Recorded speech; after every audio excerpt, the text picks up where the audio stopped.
Welcome back to Good Morning Tobago on Tobago Updates, viewers. Now we are heading into, we still continuing with our conversation about women, but we're unpacking the theme of Women's Day, International Women's Day this year, and it is about inspiring inclusion. So I'm going to be joined right now by Miss Melissa Agbeko-Walker, and she's a food technologist out of the marketing department in the THA. And special good morning and welcome to you. How are you doing? Good morning, Kandace. I am well, thank you. Good morning to the listening and viewing public. Good morning, a special good morning to our Secretary of the Division, Mrs. Natisha Charles Pantin, and a special good morning to our administrator as well, Mrs. Edwards Louis. Nice. Yes. Now, let's get into International Women's Day and the theme for this year. Tell me about how that is, how you are treating with that theme for this year. All right. So the theme for this year is inspiring inclusion, and basically, traditionally, women were not seen at the helm in whatever fields that they were in, and so they weren't seen at the helm. So in various spaces, in the workplace and at home, and generally wherever you would see women. But what has happened is that we've seen a shift. We've seen a shift where women are now taking up more prominent roles, where traditionally these roles were not held by them. We would have seen more male dominance where that is concerned. So if we look at our national space, we would see our president is a woman, or second female president. We have women in various organizations. We have women pilots. Traditionally, we didn't see those things. We have women, if you look at the THA space, our chief administrator, Mrs. Denise Toby-Kwashi, is female. We also have many various secretaries, and our own secretary of the Division of Food Security, Ms. Natisha Charles Pantin, is female as well. So in the last few years, we wouldn't have seen something like that. So we're now seeing a lot of women in these spaces where we would not have traditionally seen them. And our secretary did mention we are seeing a lot of fisher folk. We're seeing a large number of agri-processors. So we're seeing women in spaces where we would not have traditionally seen them. So what is happening is that there still exist disparities. However, we try to close those gaps we would try to close. So disparities where we see disparities between what is expected of us as women and what is actually reflected. So what is reflected in terms of respect in the workplace, in terms of remuneration, and different areas that you can see where women are, basically. So how are we, how is the division going forward in terms of highlighting that? And of course, using that to inspire other women to try different things as well. All right. So we mentioned that disparities do exist, right? So in terms of encouraging feminism in the workplace, so traditionally, whenever we hear the word feminism, it brings up negative connotations, right? So we want to actually change the narrative where that is concerned. So when we think of feminism, it's a more positive thing. So if we look at some of the challenges that we have in the workplace where women are concerned, something as simple as maternity leave. Maternity leave is 3 months for women. And in many other countries, they would have adopted a longer maternity leave period of up to a year and sometimes longer, where women would be able to have that bonding time with their children, which is very, very important. That time in a child's life is very, very pivotal. So it allows that bonding between mother and child. It allows that bonding to happen. It allows for healing of the mother during that time. If we bring in paternity leave as well, paternity leave is very, very short, and we tend to underestimate the role of the male as well. They are pivotal. Their support is extremely important, especially for mother during this very trying time. Yes. We know that postpartum depression is real. So the mother needs that type of support during this time. And so 3 to 4 days for the male counterpart is very, very short. And 3 months is very, very short as well for a mother. So that time, I definitely think can be extended so that we have better rounded individuals being raised, so that the mother and the child can bond during that time. Yes. Remember, the societal issues arise from the home. So if the mother can impart certain values during that time, bond with the child, she can heal, mentally, emotionally, physically, I think is very, very important. Another issue that we see is that with many working mothers, we know that we have children, and many times you would see the mothers having to leave work to come back with the children in that space. So something as simple as having a dedicated space for children to be able to come while the mother is at work. And to be safe. And to be safe. And to be safe so that, the mother balancing two hats, that of mommy, corporate mom, and mommy for the child, having to balance those two hats, her mind will be a bit more at ease. And just not for mothers only, but for fathers as well, who have this responsibility as well. So I think it's very, very important so that we have that support, those support mechanisms in place for parents to be able to access, whether it's a daycare on site or a daycare nearby or a homework center, for instance, something that would support the mother and the parents generally and the child so that we have less disruptions in our workday. Something which would have occurred recently in recent times, let's say between 2019 and 2022, we know that we had the pandemic. Yes. And we would have moved to a hybrid work system. So, and we were forced to do it because we could not have been outside in large numbers. So if maybe that type of system can be revisited, whereby you have the parents working some days remotely so that they can probably keep an eye on their children, and then you come into the office on certain days, depending on the type of work that is required of the mother or the parent generally, I think that would augur well and would go well so that we just have a more balanced individual. We create a more balanced individual, create a more balanced family so that there is less stress on the household.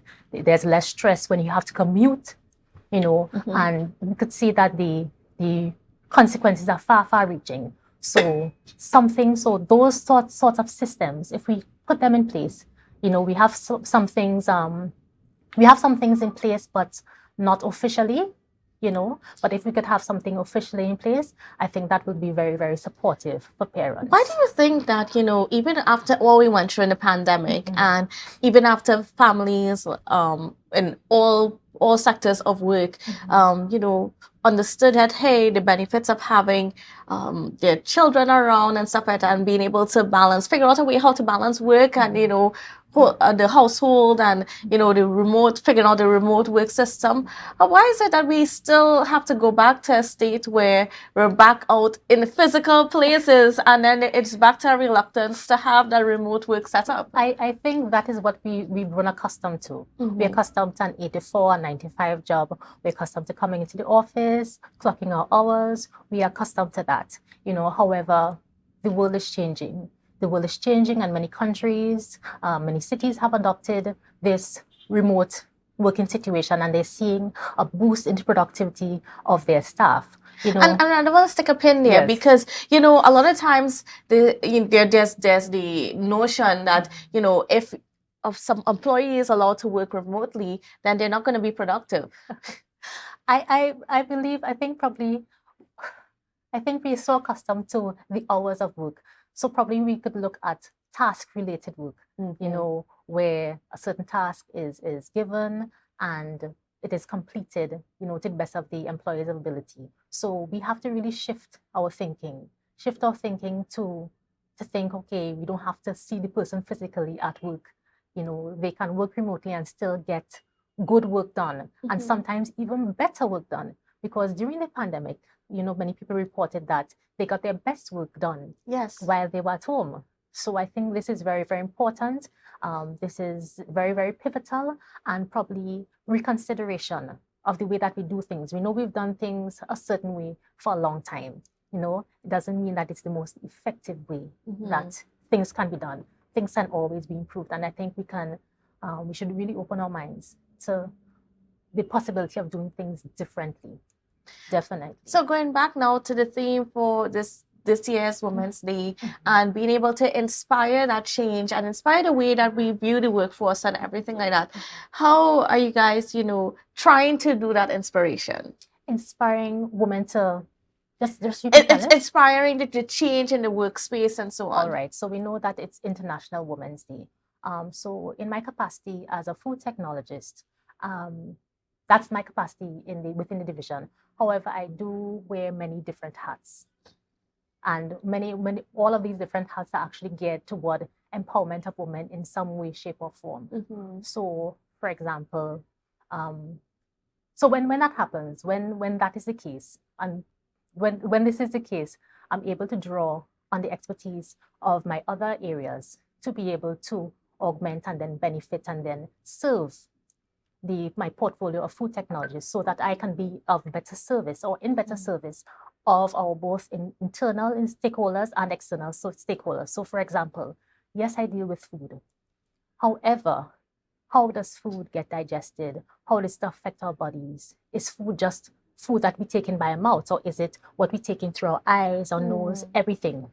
It's ingestion. So recently, I would have conducted for the division a workshop on gut health. So yes, food science. However, how does that affect our gut health? So in trying to be in service and at all internal, external, and external stakeholders, I try to draw on the different areas of expertise, especially since the marketing department under which I fall has been given a new mandate for education and training. So with that being said, I said, you know what, it will be excellent to be able to draw on these other areas to augment what I already know so that I can offer workshops and different seminars, so that a woman especially can benefit. So for example, we know that our employee workforce is quite large. Yes. And we do have a large women employee workforce at the Division of Food Security. So in keeping and in commemoration of International Women's Day, we'll be hosting a women's wellness workshop for staff within the division. And that happens next week, Thursday, at 10 a.m. at the division's headquarters. And as our secretary, Natisha Charles Pantin mentioned, please stay tuned for other upcoming workshops that would be listed on the division's homepage. So that women's wellness workshop, there's another one coming up, I guess later on. We'd have one on sugar, speaking about sugar. So how the food we eat, or, sugar is food technically, so how it affects our bodies. Women's wellness would be there, and then eating for energy. How do we optimize what we eat so that we feel energized after we eat? Because we know that traditionally, after we've eaten, something happens to all of us. Yes, we're all tired. We're all and tired. Then it's also the daily tasks that we take on. Definitely. As a woman, you're taking care of your home, you're taking care of your children, then of course you also have your career, and you're also earning money. And that takes a toll on you. It really does. And then for women especially, it's very different for us because at home we wear one hat, that of mommy, that of wife, that of caretaker. However, we wear different hats when we're in the corporate space. So sometimes for many of us, it is difficult to be able to switch between the two. And it is very necessary for us to be able to know how to switch between the two hats, that of corporate person, and then mommy at home. Because sometimes what happens is that, I don't know if you've ever heard the term boy energy. We are operating in a boy energy at work, where we have to meet deadlines, where we have to get things done, where we have to be go, go, go. However, it's not always optimal to carry that same energy home. So we have to be able to know how to switch back into our girl energy so that we can optimize who we are. And food can help. Food can help as well, definitely. Just having some time for ourselves, just being able to wind down and, have that time between the time we leave work, whether it's while we're driving or if we park up somewhere so that we can, de-stress and come back and switch into that different mode. Definitely. All right. And Yes. so when are we going to be able to be hearing a bit more about some of these other workshops and other things that that you all have planned? So definitely stay tuned. Our division's Facebook page would have announcements coming up. So we would be advertising when we'd have workshops for the public. So in different types of processing. So it's not just the processing part, but the other parts, right? So hand processing, yoga processing. So look forward to those, as the secretary mentions, that we look forward to those being advertised on the division's homepage. All right, great. Yes. I want to thank you so much, Yes. Ms. Walker. I don't know Thank if you you. I'm gonna give you a minute if I missed anything this morning. I think you covered everything, Kandace. Okay, great. Yes, thank you so much. All right, well, Yes. thank you so much for being on, and viewers. Thank you. Please don't go anywhere because we have a lot more coming up for you after this break. I say thanks a favor to wake up and hear me neighbor. 60,000 people straight.